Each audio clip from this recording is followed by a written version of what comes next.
Süüdistatav mõrvar Nick Reiner palub ligipääsu oma tapetud vanemate poolt aastakümneid tagasi loodud usaldusfondile. Reiner väidab, et tal on õigus enam kui $1 miljonile ja ta kavatseb seda kasutada oma kaitse rahastamiseks. Aga kui tõenäoline see tegelikult on? See on skandaal, mida esitleb Law and Crime. Mina olen Diago. Nick Reiner tekitab taas laineid, seekord väidetavalt anudes ligipääsu osale oma usaldusfondist summas $1,5 miljonit. Väidetavalt soovib Nick Reiner sellele rahale ligi pääseda, et maksta oma kaitse eest, sest talle on esitatud süüdistus oma vanemate, Robbie ja Michelle Reineri mõrvas. Need samad inimesed muide lõid selle usaldusfondi oma keskmisele pojale 3 aastakümmet tagasi. Ja ma ei saa seda piisavalt rõhutada. Need samad inimesed, kes selle usaldusfondi lõid, tema enda vanemad, on need, kelle tapmises Nick Reinerit süüdistatakse. Oleme seda juhtumit jälginud alates eelmise aasta detsembrist, kui Rob ja Michelle Reiner leiti mõrvatuna nende kodust Brentwoodis, Californias. Nende poeg, 32-aastane Nick Reiner, arreteeriti peagi pärast seda. Sellest ajast alates on juhtumil olnud nii tõuse kui mõõnu. Nicki kaitses alguses tuntud advokaat Alan Jackson, enne kui Jackson tagasi astus. Tol ajal ta ei andnud konkreetset põhjust, kuid me kõik spekuleerisime, et see võis olla seotud rahaga. Sellest ajast alates on Nick Reinerit kaitsnud Los Angelese maakonna riiklik kaitsja, kuid ta soovib muudatust. Ta esitas just avalduse, et saada juurdepääs oma usaldusfondile, et maksta kaitse eest. See Los Angeles Timesi poolt saadud avaldus ütleb osaliselt järgmist, tsiteerin. Nick armastas oma vanemaid ja on nende surmast laastatud. Aga faktid selle kohta, mis nendega juhtus või ei juhtunud, ei ole selle usaldusfondi kohtuvaidluse teema. Nicki kriminaalkaitse advokaadid esitavad need faktid kriminaalasjas. See avaldus ei nõua ega palu kohtul neid hinnata. Nagu igaüks, keda süüdistatakse kuriteos, eeldatakse ka Nicki süütust ning tal on õigus end kaitsta nende vahenditega, mis kuuluvad talle seaduslikult.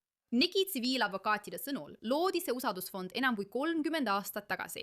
Rob ja Michelle Reiner asutasid usaldusfondi kõigile oma 3 lapsele, Jake'ile, Romile ja Nickile. Nicki meeskonna sõnul taotleb ta väiksemat usaldusfondi, mis ei kuulu selle suurema perekondliku usaldusfondi koosseisu. Avalduses jätkatakse, tsiteerin. Need usaldusfondid ja Nicki osalus neis ei ole siin küsimuse all.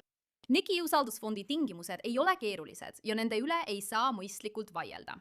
Nicki vanemad jätsid ühesed juhised selle kohta, millal usaldusfondi vahendid talle vabastatakse. Pool usaldusfondist tuli Nickile täielikult välja maksta, kui ta sai 30-aastaseks. Nad andsid veel juhised, et kui Nick saab 35-aastaseks, saab ta ülejäänud usaldusfondi vahendid. Need väljamaksed on kohustuslikud ja tingimusteta. Nüüd väidab Nick Reineri meeskond, et see usaldusfond loodi juba 1993 aastal. Ta pidi osa sellest saama, kui sai 30-aastaseks, mis oli enne väidetavat kuritegu. Talle kuulub see raha. Nicki meeskond süüdistab usaldusfondi usaldusisikut, kelle nimi on Paul Cannon, advokaat. LA Timesi andmetel jäi Nick esialgu 30-aastaselt usaldusfondist ilma, sest tema otsustusvõimes kaheldi. Tol ajal tõi usaldusisik põhjuseks mured Nicki vaimse tervise pärast ja kõik sellega seonduva. Ja see on olnud siin juba pikemat aega probleemiks, nagu me oleme teatanud. Nick on pikalt ja pidevalt sõltuvusega võidelnud. Lisaks sellele diagnoositi tal väidetavalt skisofreenia enne tema vanemate surma. Nende mõrvade ajal elas ta tegelikult oma vanemate külaliste majas. Ja mõnede allikate sõnul oli see selleks, et tema vanemad saaksid Nickil paremini silma peal hoida, kuna ta võitles sõltuvuse ja vaimse tervise probleemidega. Kuid Nicki tsiviiladvokaatide sõnul pole Nicki vaimse tervise seisund siin oluline. Nad toovad välja, et teda pole tunnistatud kohtuprotsessiks kõlbmatuks. Tegelikult liiguvad kohtumenetlused edasi. Kuid isegi nii väidab Nicki meeskond, et usaldusfondi raha on, tsiteerin, kohustuslik ja tingimusteta, sõltumata Nicki stabiilsusest. Ja nagu tema meeskond on välja toonud, kasutatakse seda raha tema kaitseks. Ja see annab sellele veidi tausta. Nüüd, me mainisime varem selles episoodis Alan Jacksonit. Tema on see, kelle Nick Reiner algselt palkas. Tol ajal levisid teated, et Nicki õed-vennad Jake ja Romy nõustusid kaitse eest maksma. Aga siis, väidetavalt, olukord muutus ja nad tõmbusid tagasi. Ja sel hetkel ei olnud Nickil väidetavalt piisavalt raha, et Jacksoni teenuseid jätkata ning nad läksid lahku. Siin on, mida Alan Jackson tol ajal ütles. Täna hommikul pidin ma loobuma Nick Reineri kaitse rollist. Olukorrad, mis ei olnud meie kontrolli all, aga mis veelgi tähtsam, olukorrad, mis ei olnud Nicki kontrolli all. on kahjuks tinginud selle, et meil ei ole võimalik Nicki esindamist jätkata. Ma olen seaduslikult ja eetiliselt takistatud kõiki põhjuseid selgitamast. Ma tean, et see küsimus on kõigil mõttes. Me ootame, et riigi poolt määratud kaitsja astub nüüd sisse. Ta on juba määratud ja kaitseb väga pädevalt Nick Raineri huve, kui ta süsteemis edasi liigub. Aga olge selged, olge selles väga selged. Mina ja minu meeskond oleme jätkuvalt sügavalt pühendunud Nick Rainerile ja tema parimatele huvidele. Tegelikult me teame, me ei ole lihtsalt veendunud. Me teame, et õigusalane protsess toob päevavalgele selle juhtumiga seotud asjaolude tõelised faktid. Nicki juhtum. Tead, viimasel 3 nädalal on palju kirjutatud. Palju on kirjutatud Nikust, tema perekonnast, kirjutatud asjaoludest, spekulatsioonid on trükis. 15. detsembril varahommikul olin ma tol ajal New Yorgis ja sain kõne. Mina ja mu meeskond, me jätsime kõik sinna paika. Ja viimased 3 nädalat oleme pühendanud sõna otseses mõttes iga ärkvel oldud tunni Nicki ja tema huvide kaitsmisele. Oleme seda asja uurinud põhjalikult, igast küljest.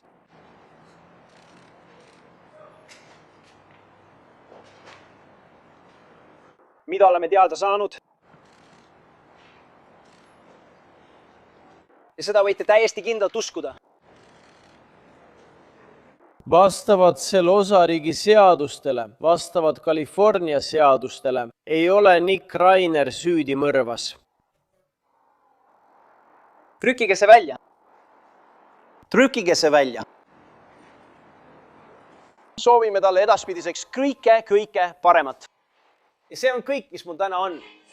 Olgu, tehke selle infoga, mida soovite, aga on loogiline, et Nick Rainer tahab seda raha tulevaseks kaitseks. Olgu selleks siis Alan Jackson või keegi teine. Aga see toob mängu ka California pärimisseadustiku paragrahvi 250, mida tuntakse ka kui mõrvari seadust. Seal on kirjas, et isik, kes kuritahtlikult ja tahtlikult tapab parandaja, ei ole õigustatud millelegi järgnevast. Ükskõik, millisele varale, huvile või kasule pärandaja testamendi või pärandaja poolt või pärandaja kasuks loodud usaldusfondi alusel või milles pärandajal on osalus. Sealhulgas igasugune üldine või eriline määramisõigus, mille testament või usaldusfond annab tapjale ning igasugune tapja nimetamine testamendi või usaldusfondi kaudu täitjaks, usaldusisikuks, hooldajaks või varahooldajaks. Ja me räägime sellest intervjuus põhjalikumalt, kuid see tekitab küsimuse, kas Nick Rainer on üldse selle usaldusfondi jaoks sobilik, arvestades kuritegusid, millest teda süüdistatakse. Samal ajal on teda ainult süüdistatud, mitte süüdimõistetud, mis tähendab, et ta on süütu, kuni tema süüd pole tõestatud ja tal on õigus kaitsele. Ja teda süüdistatakse siin tõsistes kuritegudes. Ma mõtlen 2 esimese astme mõrva süüdistust eriliste asjaoludega, kuna väidetavalt kasutas ta mõrvas nuga ning mõned raportid väidavad, et ta lõikas oma vanematel kõri läbi. Muide, Nick Rainer võib nende eriliste asjaolude tõttu isegi surmanuhtlusega silmitsi seista. See näitab, kui tõsine see kõik on. Praegu on ta esitatud süüdistustele mitte süüdi tunnistanud, kuid uurijate sõnul tappis ta oma vanemad 2025 aasta 14. detsembri varahommikul pärast Conan O'Brieni iga-aastast jõulupeot. Nad leiti järgmisel pärastlõunal oma Brentwoodi Härberist ning Nick arreteeriti mõned tunnid hiljem Exposition Parki linnaosas. TMZ ja teiste allikate andmetel registreerus Nick pärast mõrvu Santa Monica hotellis ning jättis väidetavat hotellituppa verised linad ja rätikud, enne kui ta bensiinijaama juures arreteeriti. Sellest ajast alates on Rainerile süüdistus esitatud ja ta on end süüdi mitte tunnistanud, kuid tema kaitsetulevik on ebakindel. Olgu, põhimõte on siin see, et Nick Rainer tahab raha, aga kui tõenäoline on, et ta selle tegelikult saab? See on vaid üks küsimustest, mida pean täna erikülalised küsima. See on Law & Crime'i õigusnõunik Elizabeth Woolai, kes on olnud skandaaliga seotud juba selle algusest peale. Elizabeth, aitäh, et tulid meie saatesse. Mul on nii hea meel sind näha. Ja nüüd, siin on see, mida ma pean sinult küsima. Kas sa arvad, et Nick Raineri meeskond esitas tugeva argumendi selle kohta, et ta peaks saama vähemalt osa oma usaldusfondist? Ja tead, kui ma selle kohta uurisin, siis ma tõesti arvan, et nad tõid välja kõik argumendid, mida tema meeskond olekski pidanud esitama. Tead, üks asi, millele nad püüdsid viidata, oli see, et tegemist on tühistamatu usaldusfondiga ja et usaldusisikul ei ole õigust lihtsalt niisama vahendeid kinni hoida. Tal võib olla õigus seda hallata ja otsustada, kuidas vahendeid jaotatakse, aga ta ei saa neid täielikult kinni hoida. Nad viitasid sellele, et tal pole tegelikult muud võimalust, kuidas endale korralikku kaitset lubada. Ja tead, see on ilmselgelt väga traagiline juhtum. Selle kohta on palju erinevaid arvamusi, aga süüdistatavana on tal õigus kaitsele. Ja tead, ma arvan, et nad käisid läbi kõik võimalikud argumendid, mida oleks saanud esitada. Ja samuti oli huvitav märkida, et üks asi, mida nad selle usaldusfondi puhul väidavad, mille suurus on 1,5 miljonit, on see, et ta pidi väidetavalt saama vähemalt poole sellest, kui ta paar aastat tagasi 30-aastaseks sai. Ta on 32-aastane ja ta peaks saama ülejäänud osa sellest siis, kui ta saab 35. Nii et üks argumentidest, mis minu arvates oli üks tugevamaid, on see, et see fond oleks pidanud talle välja makstama juba enne, kui need väidetavad mõrvad aset leidsid. See oli üks asjadest, mida ma tahtsin ka sinu käest, Elisabeth, küsida, sest nagu sa mainisid, ta on praegu 32-aastane ja pidi saama 50% sellest usaldusfondist juba siis, kui ta oli 30. Ma ei tea, kas on päris selge, miks ta tol ajal seda summat ei saanud, aga ma lihtsalt mõtlen. Ma mõtlen, nagu sa mainisid, et siin on tugev argument selles, et sel hetkel polnud tema vanemaid isegi veel tapetud. Ma mõtlen, teda süüdistatakse selles, aga ta on süütu, kuni tema süüd pole tõestatud. Aga kas sa arvad, et see mõjutab kohtunikku selle otsuse tegemisel? Sest ajal, mida oleks pidanud suure osa sellest rahast saama, polnud kuritegu isegi veel toimunud. Ma arvan küll ja üks põhjusi, mida selle kohta ka meedias arutati, oli see, et usaldusisiku ehk advokaadi, kes selle fondi eest vastutas, mureks oli tema vaimne seisund. See on avalikuks tulnud, tead ju, et tal on olnud vaimse tervise probleeme. Talle on ilmselt diagnoositud skisofreenia. See oli üks usaldusisiku muredest. Kui me anname talle poole sellest suurest summast, kas ta on piisavalt pädev, et teada, kuidas ja kus seda raha kulutada? Nüüd on ilmselge, et küsimus on selles. Kohtunik teab, et ta kavatseb seda raha kasutada oma õigusliku kaitse jaoks. Ma arvan, et see on ka osa keerukusest. Kohtunik on täielikult teadlik, et ta kavatseb seda raha kasutada oma õigusliku kaitse jaoks. Ja samuti oli teateid selle kohta, et ta sai vanglas osta elementaarseid asju, mida ta enam endale lubada ei saa. Ja ma arvan, et kui jutt käib päranduse saamisest oma kaitse eest tasumiseks, siis see käivitab igasugused reeglid ja probleemid, millest me oleme rääkinud. Olgu selleks Slayeri reegel või Son of Sami seadused. Nii et ma arvan, et just siin tulebki kohtunikuga seotud küsimus mängu. Olgu, räägime sellest Slayeri seadusest või reeglist või kuidas iganes sa seda Californias nimetada tahad. See on huvitav, me rääkisime sellest ka tänases episoodis. Aga põhimõtteliselt, kui sind mõistetakse süüdi näiteks oma vanemate mõrvas, siis sa ei saa nende pärandust. Seda lihtsalt ei juhtu, see ei ole lubatud. Aga kas selle juhtumi puhul on oluline, et teda pole veel süüdi mõistetud? Ma mõtlen, see on ju meie õigussüsteemi alus. Teda süüdistatakse selles kuriteos, aga ta on süütu, kuni tema süü pole tõestatud. Ta tahab kasutada seda raha, seda vanemate usaldusfondi enda kaitseks. Aga kas asi muutub keeruliseks, kui teda süüdistatakse nende tapmises? Ma mõtlen, kuidas see Slayeri seadus siin rolli mängib? Jah, see on tõesti huvitav ja see ongi õige sõna, keeruline. Slayeri seadus ütleb põhimõtteliselt seda, kui on kindlaks tehtud, et sa oled kuritegelikult ja tahtlikult, need on need klassikalised sõnad, mida kasutatakse, kuritahtlikult ja tahtlikult kedagi tapnud, siis ei saa sa nende ohvrite pärandust nõuda ega ohvri varast kasu saada.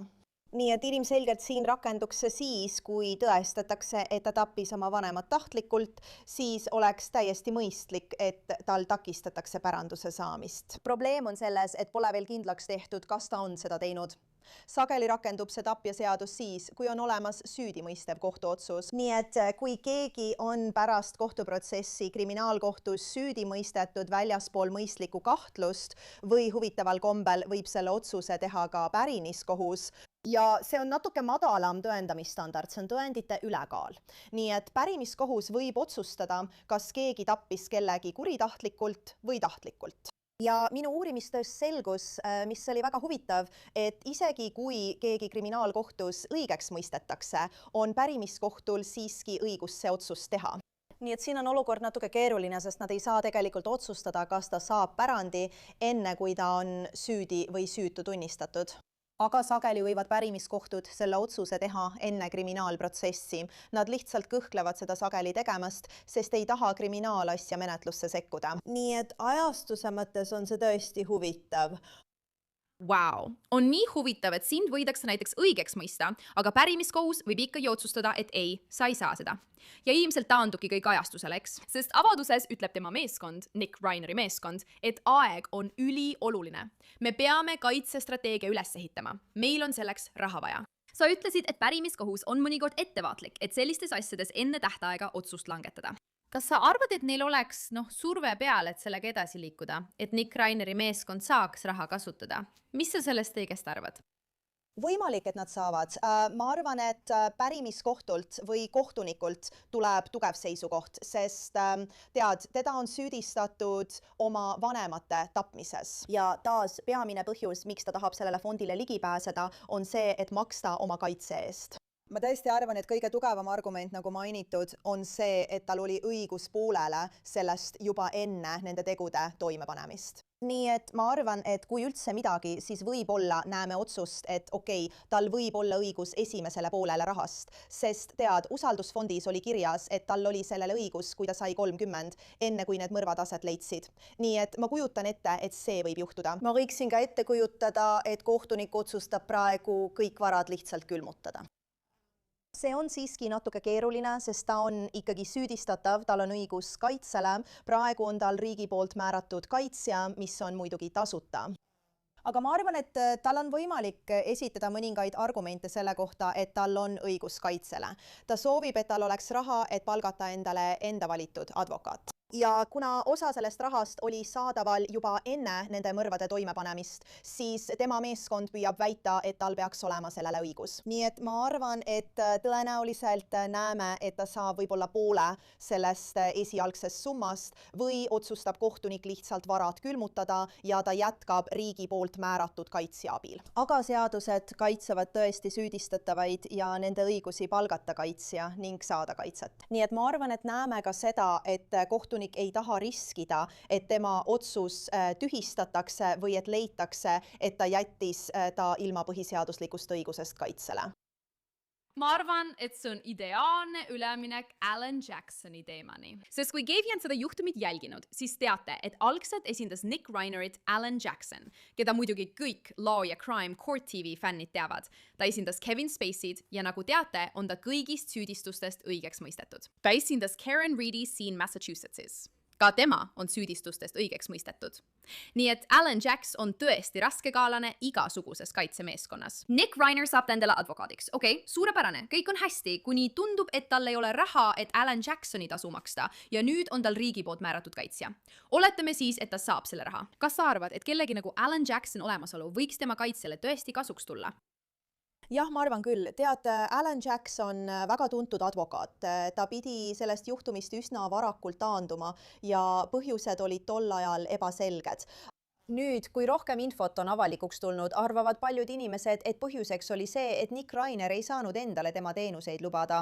Ma arvan, et sellise kogemusega inimene on sellise süüdistatava jaoks kindlasti parim valik. Ma arvan, et see on tõesti väga keeruline juhtum, arvestades Nick Reineri varasemat psüühikahäirete ajalugu ja varasemaid juhtumeid nende perekonnas ja muidugi ka seda traagilist viisi, kuidas tema vanemad kodus tapeti.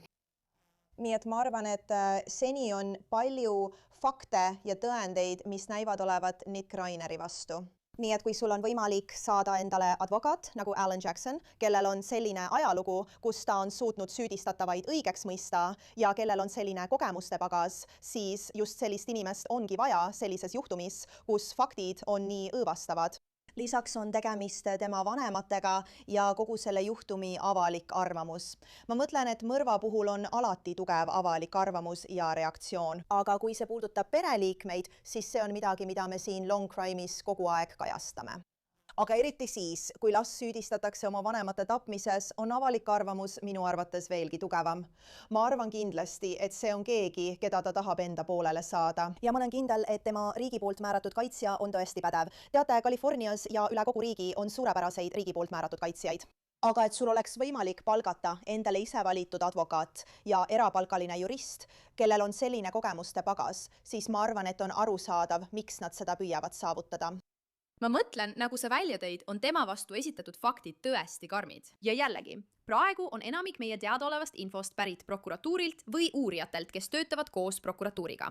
Nii et me ei tea tingimata, mis kaitsel varuks on. Aga nende faktide põhjal, mida me teame, paistab olukord tõesti üsna raske. Ja sinu jutule lisaks, ma mäletan, et ma tegelikult kirjutasin sulle pärast seda ja me mõlemad olime nagu Rob Reiner, mis? Issand jumal. Ja siis lisad siia veel selle, et mitte ainult ei olnud tegu armastatud inimesega, vaid tema ja ta naine tapeti nende enda kodus, väidetavalt nende enda lapse poolt. Ja see, kuidas see juhtus, ma usun, et sa isegi ütlesid, et see oli jõhker. Ma mõtlen, selle juhtumi asjaolud on tõesti karmid.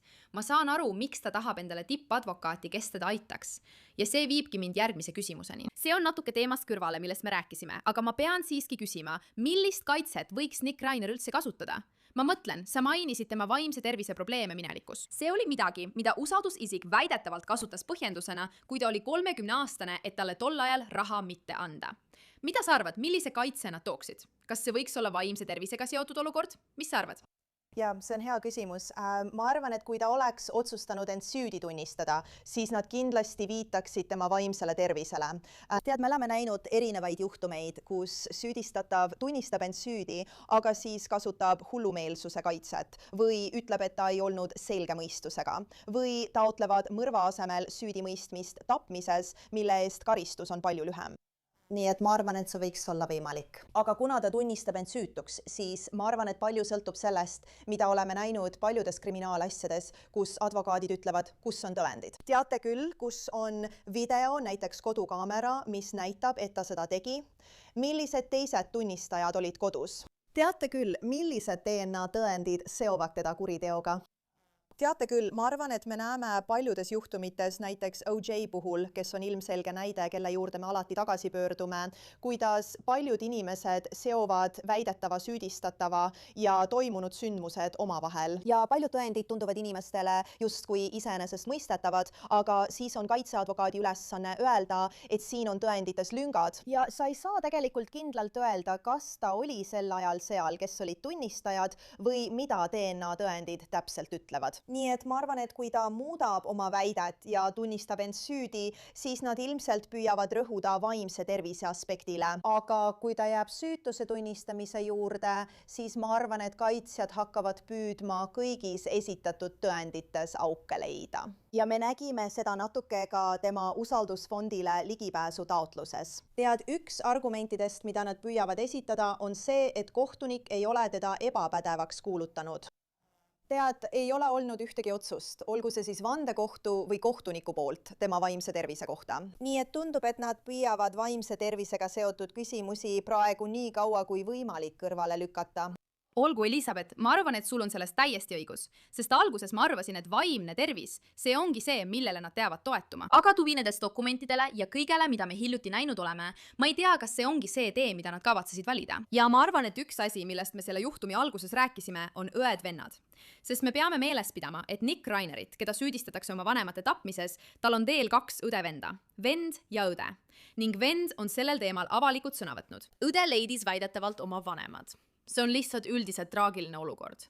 Ja ma mõtlen, kas neil on selles kõiges üldse mingisugust sõnaõigust. Lihtsalt see fakt, et usaldusisiku ülesanne on praegu otsustada, vähemalt seni kuni kohtunik sekkub, kas Nick Reiner võib usaldusfondist raha saada. Aga ma mõtlen, kas õed-vennad ütlevad, et hei, me ei taha, et tema seda raha saaks. Me ei taha, et ta praegu sellest usaldusfondist raha saaks. Kas nende arvamus loeb üldse millegi jaoks? Ja see on väga hea küsimus.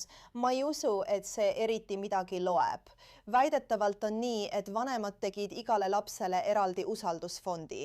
Nii et tead, Nickile tehti omaette usaldusfond nagu ka teistele lastele, täiesti eraldi. ma arvan, et kui see oleks olnud ühine usaldusfond, kus kõik lapsed oleksid ühiselt mingile rahale õigustatud, siis oleks neil rohkem sõnaõigust. ma arvan, et probleem ongi selles, et see oli täiesti eraldi usaldusfond, mis loodi talle koos nende vanusepiirangutega. Seega ma ei usu, et seaduslikult või kohtuniku või pärimisasju lahendava kohtuotsuse mõttes omaks see väga suurt kaalu. Ma olen kindel, et ilmselgelt avalik arvamus, sest me alati ütleme, et on kaks kohut, avaliku arvamuse kohus ja päriskohus. Nii et ma arvan, et avaliku arvamuse kohus, nende arvamus on muidugi väga oluline. Ja ma tean, et oli teateid, et väidetavalt aitasid nad alguses tema kaitset rahastada ja see näib olevat hiljem vaibunud. Nii et õed-vennad on siin seotud, aga kas nende arvamus selle kohta, kas tal peaks olema õigus sellele usaldusfondile oma kaitseks või mitte, ma ei usu, et see väga palju kaalub, sest see on täiesti eraldi usaldusfond, mis on loodud ainult talle. Sa tõid välja hea mõtte, avaliku arvamuse kohtu ja siis õigussüsteemi kohtu. Sest kui ma sellele juhtumile mõtlen, siis mõtlen alati õdedele-vendadele. Sest mina ja muide, kui teda süüdistataks meie vanemate surmas, siis me peaksime ju koos leinama seda kaotust. Ja sest see tekitab sellele kõigele veel täiesti uue taseme, lihtsalt täielikku allakäiku. Ja taas, ta on süütu, kuni tema süüd pole tõestatud.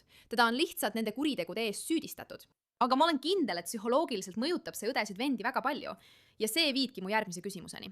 Me rääkisime tapp- ja pärimisõigust välistavast seadusest, aga samasse valdkonda kuuluvad ka Son of Sam'i seadused. Sest varem olin ma teatanud, et Nick Reiner oli teateid, et ta tahtis vanglast kirjutada selle kõike paljastava raamatu. Eeldatavasti tahtis ta sellega koguda raha oma kaitseks, aga ma mõtlen, kas see oleks lubatud?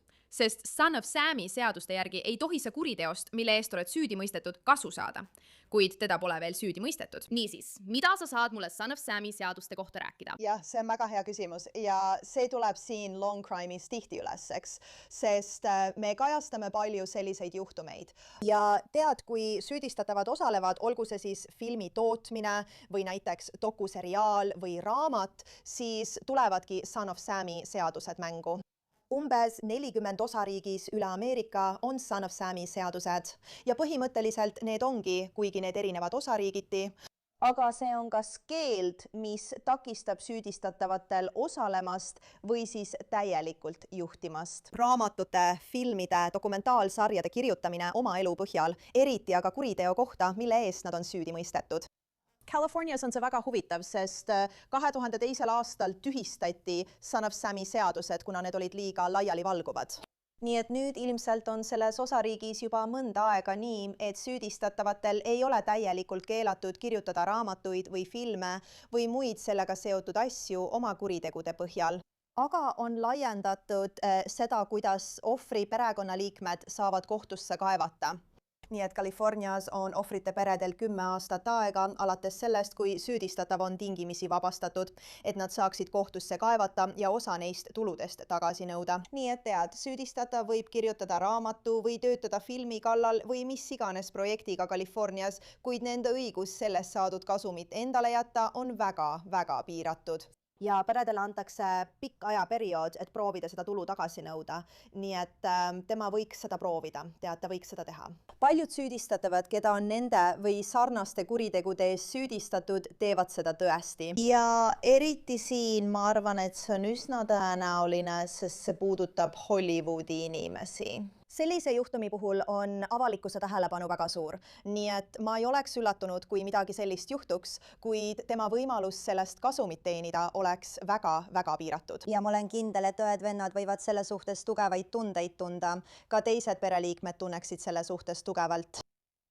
See juhtum on nii mitmekihiline, sest ma arvan, et kui see juhtum oleks kuskil Kesk-Ameerikas, näiteks minu koduosariigis Wisconsinis, kui see oleks juhtunud Wisconsinis ja poega süüdistataks oma 2 vanema tapmises, kajastaksime seda siin Law and Crime'is. Aga ma arvan, et see lisab juhtumile veelgi, et tegemist on Rob Reineriga ja enne seda olid nad Conan O'Brieni jõulupeol. Seal oli väidetavalt ka Jane Fonda. Ja Bill Hader, ma mõtlen, kogu see kuulsuste teema paneb kõiki rohkem teada tahtma lihtsalt sellepärast, et meid üldiselt paeluvad kuulsused. See juhtum üldiselt on lihtsalt nii hullumeelne. Ja lõpetuseks, Elisabeth, mis on sinu mõtted? Kas sa arvad, et kohtunik otsustab Nick Reineri kasuks ja ta saab vähemalt osa sellest usaldusfondist?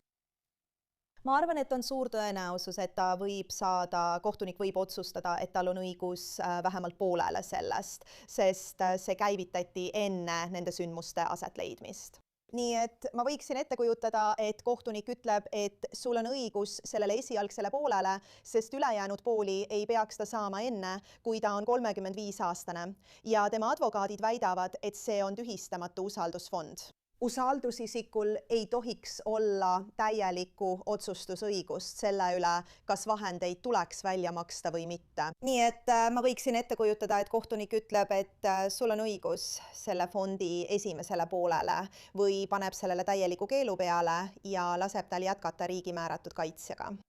Ma kaldun veidi esimese variandi kasuks, sest jällegi süüdistatava õigus kaitsele ja võimalus valida endale advokaat on väga tugev õigus. Kohtunikud ei taha, et neid selles küsimuses tühistatakse. Nii et ma arvan, et kaldun veidi rohkem esimese variandi poole, aga ma ei oleks üllatunud, kui kohtunik ütleks, tead mis, sul on riigi poolt määratud kaitsja, sul on õigus kaitsele. Me külmutame varad ja kohtuprotsess jätkub, nii et ma arvan, et see saab olema üks neist kahest. Ma ei näe võimalust, et ta saab kogu selle rahasumma. Ei. Jah, ma olen sinuga üsna nõus. Ma arvan, et ta võib saada vähemalt osa sellest ja see võiks aidata tema kaitses. Loomulikult, nagu sa ütlesid, see on tema õigus ameeriklasena. Ja mind huvitab, millise kaitse ta esitab. Elisabeth Buley, aitäh, et tulid meiega saatesse Skandaal ja aitasid seda väga keerulist juhtumit lahti seletada. Aitäh, et mind kutsusid, Sierra. See on alati suur rõõm. Ja sellega lõpetame tänase Skandaali osa. Kui sulle meeldis see, mida nägid ja tahad rohkem näha või minuga sotsiaalmeedias ühendust võtta, siis leiad mind näiteks Instagramist nimega Sierra Gillespie. Aitäh, et vaatasid tänast Skandaali osa. Nagu alati, olen sinu saatejuht Sierra Gillespie ja kohtume juba järgmisel korral.